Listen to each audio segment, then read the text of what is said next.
नमस्कार, आप देख रहे हैं नॉर्थ इन न्यूज। मैं हूं सुरेंद्र शर्मा।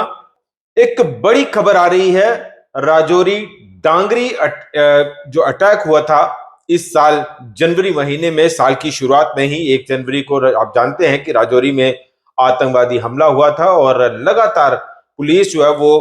इन आतंकियों की धरपकड़ के लिए या उनको उनके अंजाम तक पहुंचाने के लिए, जिन आतंकियों ने इस आतंकी हमले को अंजाम दिया था उसके लिए लगातार हाथ पैर मार रही थी। और अब तक कोई बड़ी कामयाबी जो है वो पुलिस को हालांकि हाथ नहीं लगी है, लेकिन इस हमले से जुड़ी हुई और इस हमले को अंजाम देने वाले आतंकी जो थे उनसे जुड़ी हुई एक बड़ी खबर जो है वो आ रही है। वो ये कि राजौरी में डांगरी में जो आतंकी हमला हुआ था उसका जो एक तरह से मास्टरमाइंड था, one of the key figure जो था आतंकी रियाज अहमद, उसकी मौत की खबर जो है वो आ रही है। और ये आपको बताएं कि रियाज अहमद जो है वो टॉप लश्कर तोयबा का कमांडर है और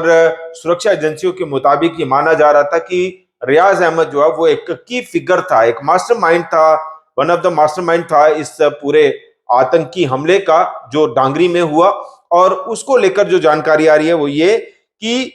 रियाज अहमद को पीओजेके में, यानी पाकिस्तान ऑक्युपाइड जम्मू कश्मीर का रावलकोट इलाका है, वहां पे एक मस्जिद में कुछ अज्ञात बंदूकधारियों ने उसकी हत्या कर दी है, उसको मौत के घाट उतार दिया है। और जो जानकारी आ रही है वो ये कि रियाज अहमद इलियास यानी उर्फ अबू कासिम, ये जो फ्राइडे प्रेयर्स हैं, शुक्रवार की नमाज पढ़ने के लिए कोटली से रावलकोट के पास जो है वो एक मस्जिद है, वहां पे नमाज पढ़ने के लिए पहुंचा था। और वहां पे कुछ अज्ञात बंदूकधारियों ने पॉइंट ब्लैंक रेंज से रियाज अहमद को जो है वो मौत के घाट उतार दिया। और ये जो खबर है वो आ रही है कि इसमें जो है वो एक बड़ी जानकारी आपको बताएं कि पीओजेके में, पाकिस्तान ऑक्युपाइड जम्मू कश्मीर में रियाज अहमद की मौत जो है वो हो गई है। और इसको लेकर लगातार जो है वो सुरक्षा एजेंसियां हाथ पैर मार रही थी, पुलिस जो है वो एजेंसी जो है वो हाथ पैर मार रही थी कि राजौरी डांगरी में जिन आतंकियों ने इस आतंकी हमले को अंजाम दिया उनके उनके अंजाम तक पहुंचाया जाए। अभी कुछ दिन पहले ही राजौरी के ही इसी डांगरी इलाके में जो शहीद परिवार हैं उनके परिवारों के लोग जो हैं वो अपने बच्चों को इंसाफ दिलाने के लिए सड़कों पर आए थे। दीपक और प्रिंस, दो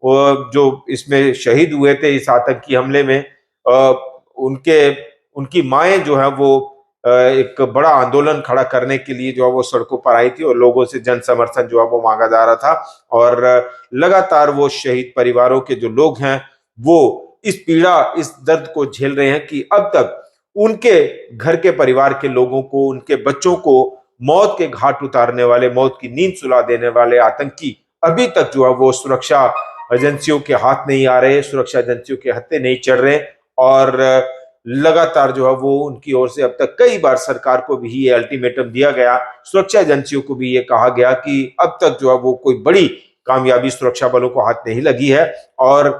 इस मौत के तांडव को अंजाम देने वाले जो आतंकी थे वो अभी तक खुलेआम सरेआम जो है वो घूम रहे हैं। और